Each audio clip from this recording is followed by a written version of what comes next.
Kemudian ada ayat yang berbunyi, A'udzubillahi minasyaitonirrajim. Wa man adlamu mimman mana'a masajidallahi an yudhkara fiha ismuhu wa sa'a fi kharabiha. Ulaika ma kana lahum an yadkhuluha illa khaifin. Lahum fid dunya khizyun wa lahum fil akhirati 'adzabun 'adzim. Ini ada beberapa riwayat tentang sabab nuzulnya ini. Ada orang yang mengatakan ini sabab nuzulnya ayat ini Nasara, orang-orang Nasara, yaitu Ar-Rum. Waktu itu kalau dikatakan Ar-Rum, itu kita tarik sejarah Rum dengan Yahudi.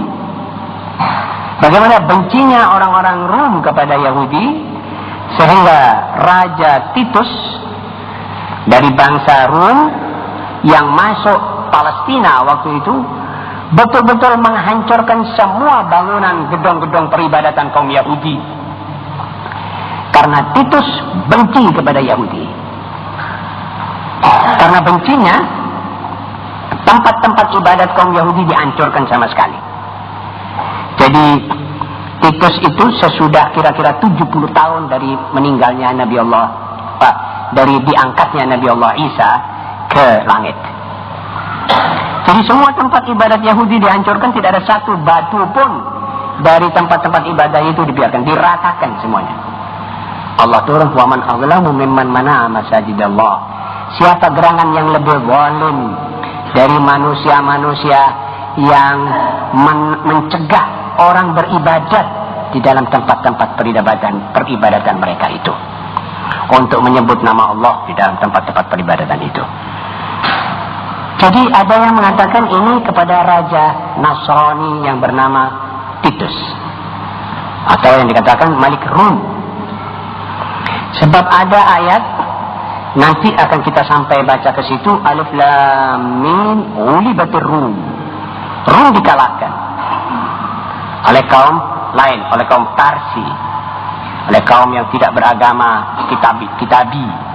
Nanti ada riwayat lain. Ada yang mengatakan tidak, ini ayat bukan turun kepada Raja Romawi, tetapi turun kepada musyrik Quraisy.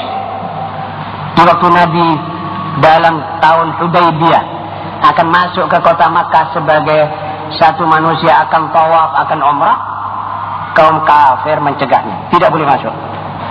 Tidak boleh kamu sampai ke Masjidil Haram untuk melakukan ibadah umrah. Maka turun ayat, wa man adlamu mimman mana'a masajidallah an yuzkara fiha ismuh wa sa'a fi kharabiha.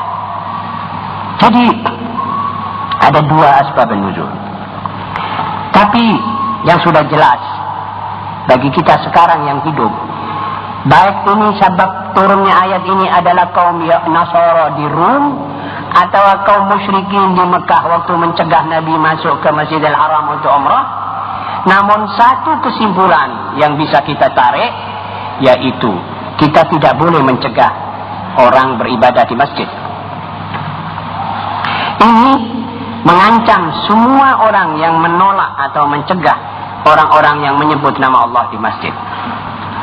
Ya, kadang-kadang menjatuh takhrib, kharabiha itu dalam kata letterlet juga bisa merubuhkan masjid, dan ini jarang. Kecuali Yahudi sekarang di Palestina mulai berusaha merobohkan Masjid Baitul Maqdis. Tapi bisa juga menjadi kata majazi, yaitu menolak orang masuk masjid. Nanti misalnya ada orang mau berkumpul di masjid, tidak diizinkan. Ini termasuk dalam wa man azlamu mimman mana'a masajidallah an yuzkara fiha ismuh. Sebab orang masuk masjid ini apa sih maksudnya? Zikir atau i'tikaf atau majelis ta'lim seperti ini, dan tidak ada lagi. Itu dasar ajaran Islam. Tidak boleh orang di masjid jual beli. Khusus sampai Rasulullah SAW mengajar, mendidik kita, kalau kita melihat orang jual beli di masjid, katakan mudah-mudahan, atau menawarkan barangnya di masjid, siapa mau beli barang ini, harus kita katakan kepadanya, mudah-mudahan barangmu tidak laku. La rawwajallahu tijaratak. Ini tidak gampang Nabi mendidik umatnya sampai begitu.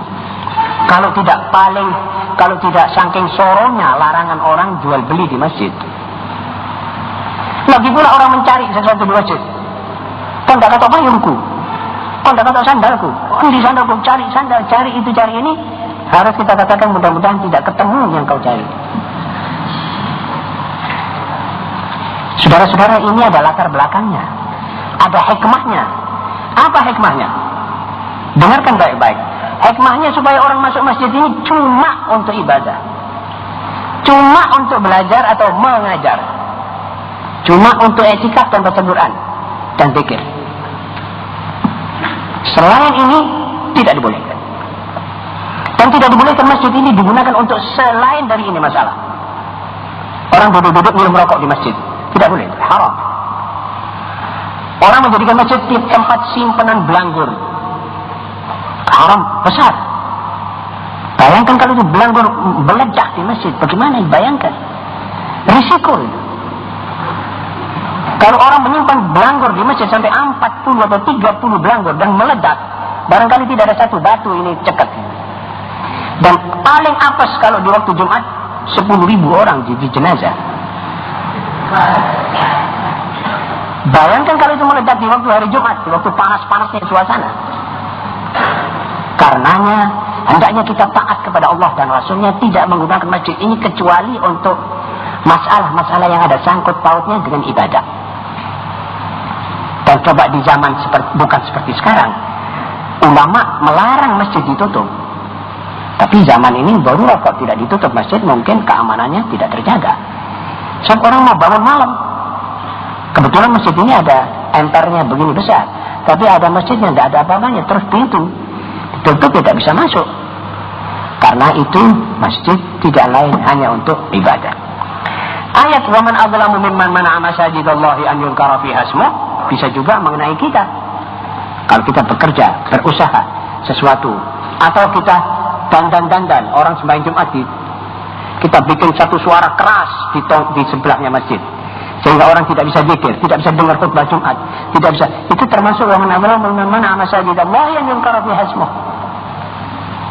Orang mau zikir sekarang, mau dengar khutbah, tidak bisa, karena sepeda motornya masih diperbaiki di situ.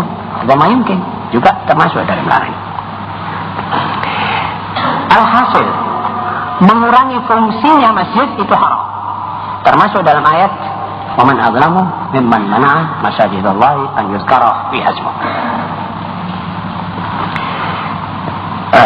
Saya kira